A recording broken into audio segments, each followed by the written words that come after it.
বললে বিশ্বাস করবেন না বন্ধুরা, এই লাউ চিংড়ি রেসিপিটা খেতে অসাধারণ হয়েছে। অতি অবশ্যই বাড়িতে এইভাবে একবার ট্রাই করবেন, খেতে কিন্তু খুবই ভালো লাগবে। নমস্কার বন্ধুরা, টেস্টি অ্যান্ড ওয়ান বাইট চ্যানেলে আপনাদের স্বাগত। বন্ধুরা কেমন আছেন? আশা করি বন্ধুরা ভালো আছেন। আজকে যে রেসিপিটা নিয়ে আমি হাজির হয়েছি, লাউ চিংড়ি রেসিপি। এর জন্য আমি একটা লাউ নিয়েছি। তো যে সকল বন্ধুরা আমার ভিডিওটাকে দেখছেন তাদেরকে অনুরোধ রইল পুরো ভিডিওটা দেখার জন্য।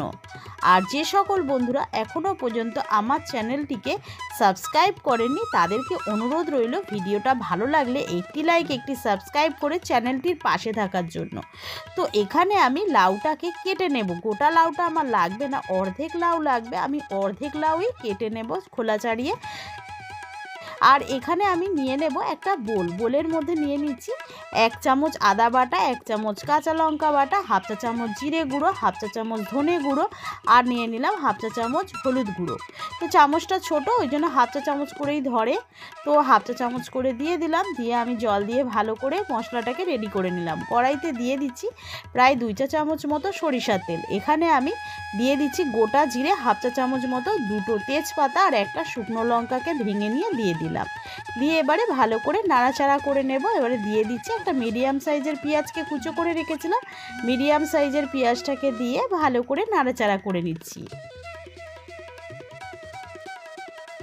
এটা কিন্তু ব্রাউন করে আমি ভেজে নেব। আর দেখুন বন্ধুরা, আমি এইভাবে কিন্তু লাউগুলোকে কেটে নিয়েছি। তো বড় বড় করেই কেটেছি। তো কেটে নিয়েছি, এবারে দিয়ে দিলাম। দিয়ে ভালো করে আমি নাড়াচাড়া করে নিচ্ছি। দিয়ে দিলাম স্বাদ অনুযায়ী লবণ। দিয়ে আবারও আমি এটাকে ভালো করে নাড়াচাড়া করে নেব।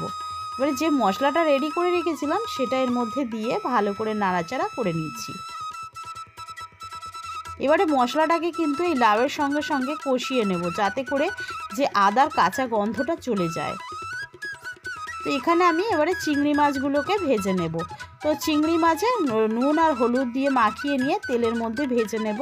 খুব বেশি চিংড়ি মাছ ফ্রাই করার দরকার নেই, হালকা ফ্রাই হলেই নামিয়ে নিতে হবে।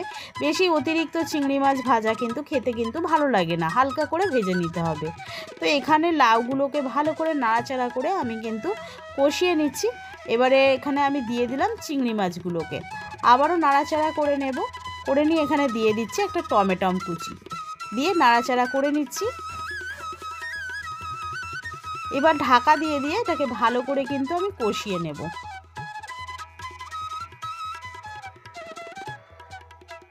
তো দেখুন বন্ধুরা, প্রায় কিন্তু কষানো হয়ে গেছে। আমি এখানে জল দিয়ে দিলাম লাউটা সিদ্ধ হওয়ার জন্য।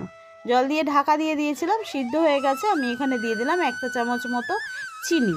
আপনারা চাইলে চিনিটাকে স্কিপ করতে পারেন, যাদের সুগার আছে চিনি খাওয়ার দরকার নেই। আর এখানে আমি ভালো করে নাড়াচাড়া করে মাখো করে নিয়ে নামিয়ে নিলেই রেডি হয়ে যাবে লাউ চিংড়ি রেসিপি। এইভাবে বাড়িতে একবার ট্রাই করবেন, অসাধারণ খেতে হয়েছে বন্ধুরা, বললে বিশ্বাস করবেন না। অতি অবশ্যই বাড়িতে একবার ট্রাই করুন। আশা করি আপনাদের ভালো লাগবে। ভিডিওটা ভালো লাগলে একটি লাইক একটি সাবস্ক্রাইব করে চ্যানেলটির পাশে থাকার জন্য অনুরোধ রইল। আর তার সঙ্গে কমেন্ট করে জানাবেন রেসিপিটা কেমন লাগলো। ভিডিওটাকে বেশি করে শেয়ার করে দেবেন। আর বেল আইকনটা প্রেস করতে কিন্তু ভুলবেন না। আমি আবারও একটা নতুন রেসিপি নিয়ে হাজির হব। ততক্ষণ আপনারা সুস্থ থাকবেন, ভালো থাকবেন। আজকের মতো এইটুকানি। ধন্যবাদ বন্ধুরা।